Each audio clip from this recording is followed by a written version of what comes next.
শিক্ষার্থীরা, আজকে আমরা +4 যোগ করব অ্যাবাকাসে।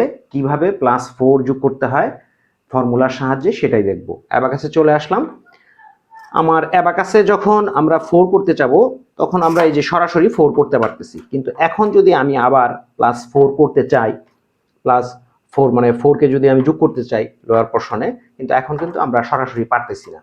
তো কি করব, আমরা ফর্মুলা ব্যবহার করব। ফর্মুলাটা কিভাবে হবে, আমাদের যেহেতু আমরা 4 যোগ করব, 4 এর ফ্রেন্ড 1 এবং এই দুইটার কম্বিনেশন নাম্বার 5, 5 কে প্লাস করব, আর যেহেতু 4 যোগ করব 4 এর ফ্রেন্ড 1 কে মাইনাস করে দিব।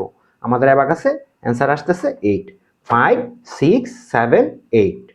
বিষয়টা আবার দেখি, আমার অ্যাবাকাসে কত ছিল? 4 ছিল। লয়ের কোশ্চেনে আর কোনো যোগ করা যাচ্ছে না, সেহেতু আমরা +5 আর যেহেতু 4 যোগ করব 4 এর ফ্রেন্ড 1 কে মাইনাস করে দিব। তাহলে আমার রেজাল্ট আসতেছে 8। ওকে, তাহলে আজকে এই পর্যন্তই। ধন্যবাদ।